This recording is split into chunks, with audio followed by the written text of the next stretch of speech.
2 शमूएल अध्याय 21। दाविदाच्या कारकिर्दीत लागोपाठ 3 वर्षे दुष्काळ पडला। तेव्हा दाविदाने परमेश्वरासमोर जाऊन प्रश्न केला। परमेश्वराने उत्तर दिले, शौल व त्याचे खुनी घराणे यांच्यामुळे हा दुष्काळ पडला आहे, कारण त्याने गिबोनी लोकांचा संहार केला। राजाने गिबोनी लोकास बोलावून त्यांशी बोलणे केले। हे गिबोनी लोक इस्रायल लोकांपैकी नसून अवशिष्ट अमोऱ्यांपैकी होते। इस्रायल लोकांनी त्यांच्याशी शपथ वाहून करार केला होता, पण इस्रायल लोक व यहुदी लोक यांच्या अभिमानास्तव शौलाने गिबोनी लोकांचा संहार करण्याचा प्रयत्न केला होता। दाविदाने गिबोनी लोकास विचारले, तुमच्यासाठी मी काय करू? असे कोणत्या प्रकारचे प्रायश्चित्त मी करू की जेणेकरून तुम्ही परमेश्वराच्या वतनाचे अभिष्ट चिंताल? गिबोनी लोक त्यास म्हणाले, शौल व त्याचे घराणे याशी आमची सोन्या रुपयाविषयीची काही गोष्ट नाही, तसेच कोणा इस्रायल पुरुषास जीवे मारावयाचे आम्हास प्रयोजन नाही। तो त्यास म्हणाला, तुम्ही सांगाल ते मी तुमच्यासाठी करीन। ते राजास म्हणाले, ज्या पुरुषाने आमचा नाश केला आणि आमचा निप्पात व्हावा आणि इस्रायल देशात आमचे कोणी उरू देऊ नये असे योजिले होते, त्याच्या वंशातले 7 जण आमच्या हाती द्या, म्हणजे परमेश्वराने निवडलेल्या शौलाच्या गिब्यात परमेश्वराप्रित्यर्थ आम्ही त्यास फाशी देतो। दावीद व शौलाचा पुत्र योनाथान यांची परमेश्वराच्या नावाने आणभाग झाली होती, म्हणून शौलाचा नातू योनाथानाचा पुत्र मफीबोशेत याची राजाने गय केली।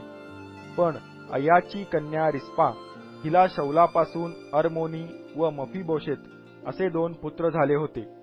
ते आणि शौलाची कन्या मिखल हिला महोलाथी येथील बर्जिल्ले याचा पुत्र अद्रिएल याच्यापासून 5 पुत्र झाले होते। त्यास पकडून राजाने गिबोनी लोकांच्या हवाली केले। त्यांनी त्यास डोंगरावर परमेश्वरासमोर फाशी दिले। त्या सातांचा एकदम निप्पात झाला, त्यास ठार मारिले। ते दिवस हंगामाचे होते, ते जवाच्या हंगामाचे पहिले दिवस होते। मग अय्याची कन्या रिस्पा ही हंगामाच्या सुरुवातीपासून आकाशातून त्या शवांवर पर्जन्यवृष्टी होईपर्यंत त्या खडकावर गोंडपाट पसरून बसली। दिवसा आकाशातले पक्षी व रात्री वनपशु यास तिने त्या शवास शिवू दिले नाही। अय्याची कन्या व शौलाची उपपत्नी जी रिस्पा हिने हे असे केले म्हणून कोणी दाविदाच्या कानावर घातले। तेव्हा दाविदाने जाऊन शौल व त्याचा पुत्र योनाथान यांच्या अस्थी याबेश गिलाद येथल्या लोकांकडून आणल्या। फलिष्टी लोकांनी गिलबोवाच्या डोंगरावर शौलाचा वध केला, तेव्हा त्यांनी बेतशानच्या चव्हाट्यावर त्यास टांगिले होते। तेथून त्यांची शवे त्या लोकांनी चोरून आणली होती। त्याने तेथून शौल व त्याचा पुत्र योनाथान यांच्या अस्थी आणल्या, तसेच ज्यास फाशी दिले होते त्यांच्याही अस्थी लोकांनी जमा केल्या। शौल व त्याचा पुत्र योनाथान यांच्या अस्थी बन्यामीन प्रदेशातील सेला येथे शौलाचा बाप किश याच्या थडग्यात पुरिल्या। दाविदाच्या आज्ञेप्रमाणे लोकांनी सर्व काही केले। त्यानंतर देशासाठी केलेली प्रार्थना देवाने ऐकली। फलिष्ट्यांनी इस्रायल लोकांशी पुन्हा युद्ध केले। तेव्हा दावीद आपले सैनिक बरोबर घेऊन फलिष्ट्यांशी लढला। त्या प्रसंगी दावीद थकून गेला। तेव्हा रेफाई वंशातला इशबी बनोब म्हणून एक इसम होता। त्याच्या भाल्याच्या फलकाचे वजन 300 शेकेल पितळ भरले। त्याने नवी तरवार कंबरेस बांधली होती। त्याने दाविदास मारावयाचा बेत केला, पण सरुवेचा पुत्र अभिषय याने दाविदाचा बचाव केला। त्या फलिष्ट्यास त्याने ठार मारिले।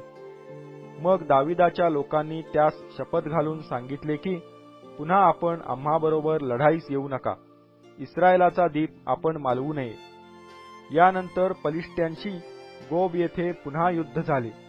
त्या समयी हुशाथी सिब्बखै याने रेफाई वंशातला सफ यास जीवे मारिले।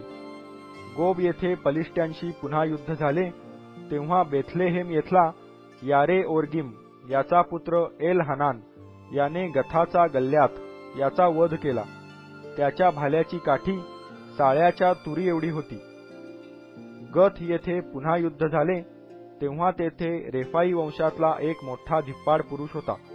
त्याच्या प्रत्येक हातास व पायास 6 अशी एकंदर 24 बोटे होती. त्याने इस्रायलाची अवहेलना केल्यावरून दाविदाचा भाऊ शिमी याचा पुत्र योनाथान याने त्याचा वध केला. हे 4 पुरुष गथ येथे रेफाईला झाले होते. ते दाविदाच्या व त्याच्या लोकांच्या हाताने पडले.